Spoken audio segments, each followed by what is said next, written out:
And you're very welcome back to a very posh kitchen here on our day in this morning. Very, very, very posh this morning.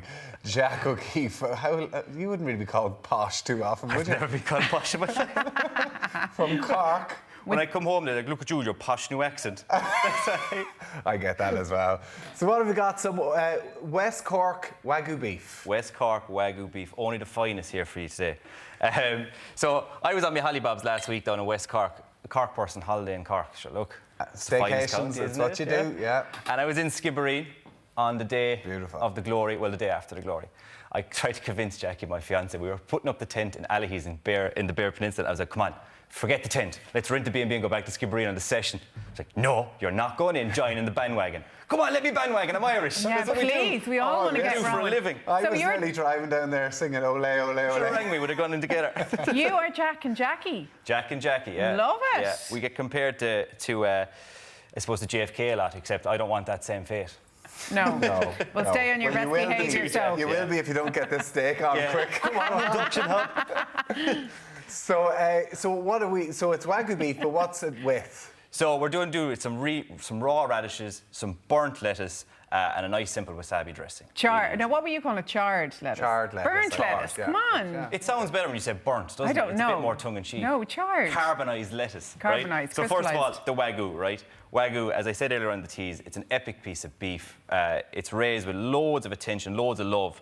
There's a good few Wagyu producers around Ireland now, but this one comes from West Cork to celebrate last week and everything.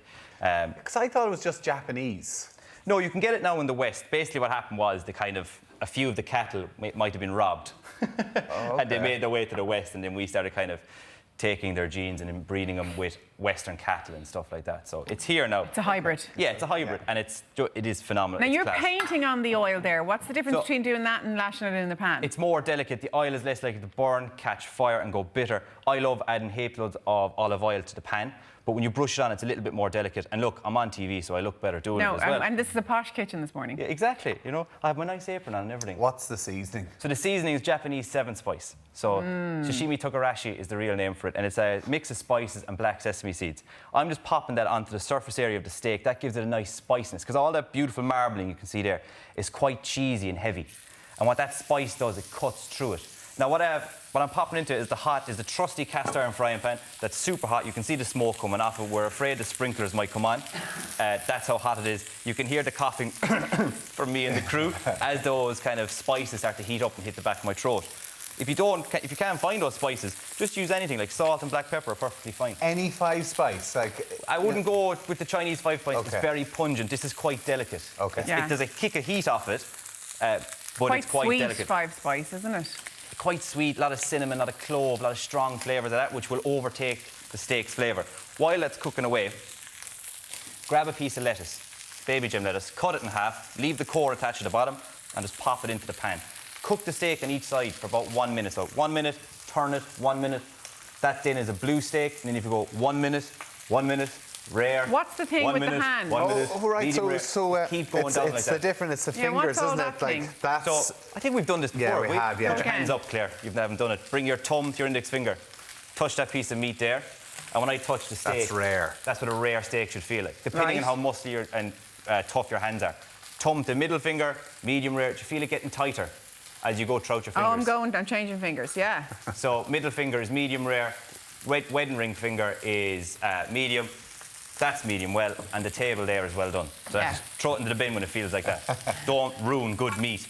Right, so with the steak, I've already cooked this off, and I had it sitting resting. They're cooked to about rare, medium rare. Even though the lads asked for medium rare, I refused to do it. So just cut the steak up. You see after it rests, it's delicious pink, stunning colour going through it. Good to let it rest? Always let it rest, yeah. You can imagine yourself, Tommy, when you jump into a scalding hot bath, you want to come out and you want to go on a rest after, you know, to let your muscles chill out and cool down. And that just keeps the juice in it, does it? Yeah. So when you put a steak into a pan, that muscle just goes straight away, tightens right up. So when it's resting, it just goes, everything's okay again. And then I take my knife to it. It's easier to cut and everything, isn't it? Because when it starts to break up when you're trying to do it straight out of the oven. Proper Wagyu, you don't even need a knife to cut it. And you'll see there after a minute or so as I was yapping away, you get a nice colour on it, flip it over. Look at the crust on it. Gorgeous. Just from that little brushing oil, you get that lovely colour. Now, to finish it off, we have a dressing, right? What's the dressing? Jam jar dressing. Soya sauce, rice wine vinegar, lime zest, lime juice, little pinch of sugar, little bit of sesame oil, little bit of chopped garlic and ginger into a jam jar and shake it. And just any like teaspoons or just a little dollop? Tablespoons of each. And then just a little bit of wasabi to taste. So wasabi, if you don't have it, horseradish will do. Technically, it's the same thing. Into the dressing? Into the dressing to give it a nice little pungent Japanese kick. So with the steak, take your steak off the chopping board, pop it onto a nice platter. This is ideally if you're having friends over, if you have any friends. Have them come over to the house, get them sit around with a nice glass of Riesling or Chardonnay or Sake if you want as well, or Irish beer. Sit them down, put it in the centre, everyone just nibbles away and has a nice little snack of it. And you're keeping the accompaniments quite simple. Is that important to let the beef do the talking? Exactly, I'm framing the beef. The beef is the star of this dish. Look at that. Oh, look at that, it's cool. So you get that lovely, smoky, sweet, crunchy flavour. Start out the lettuce, then just cut off the core, and we just pull it apart like so. So you don't cook the other side of it or anything? No. And put it down onto the beef like so. Just kind of get those lettuce cups on. It's quite hot, so be careful. And you're left with something along those lines, some radishes. So baby radish, and then I have some daikon radish, which is the long radish you'll see in your veg shops. It's about that long, it's like a humongous parsnip. Now, I brought a kohlrabi with me just in case you can't find a daikon, because they're fairly similar in taste, and it just gives a nice crunch to the dish. Okay, what's the difference between it and the red radish we saw? More pungent, much peppier, and much spicier as well. Okay. So you get a real good kick off it. I was going to remove that so we stop coughing. Yeah, I'd say my house alarms, they will be going off in the house with that. I have some shallots that I just cut into rings, just peel it and just cut them into discs, pop them down on top, just throw them at the plate. Right, come on, enough of that. You're getting hungry, are you? Yeah, let's get a taste of this now. And then the dressing, just spoon it over and around. So the wasabi now, wasabi's a real kick to it, doesn't it? Oh, it does. It's quite pungent. That's why I only put like maybe the size of 2 peas or a broad bean into it.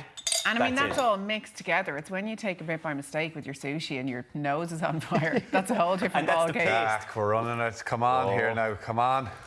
I'm making the most of the time and then finish it up with a little sprinkle of the Do you get that in an Asian supermarket or should you get it in the regular supermarket? You get it in the Asian market. But a really good big supermarket should have it as well. Now, there's your little sample. Don't worry, Tommy, the rest of the steak is for you there as well. And then to finish off the main one, look, just dusted the sesame seeds. Look at that. Beautifully presented. Thank you, Jack. Delicious. Just thrown together.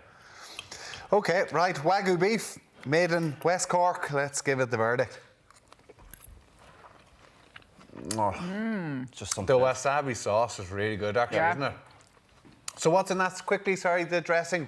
2 tablespoons of soya, 1 tablespoon of rice vinegar, 1 tablespoon of sesame oil, about a teaspoon of chopped garlic and ginger and a pinch of sugar and about 2 peas of wasabi and a good dash, maybe half a lime of lime juice, a little bit of lime zest. That Jackie is a lucky woman.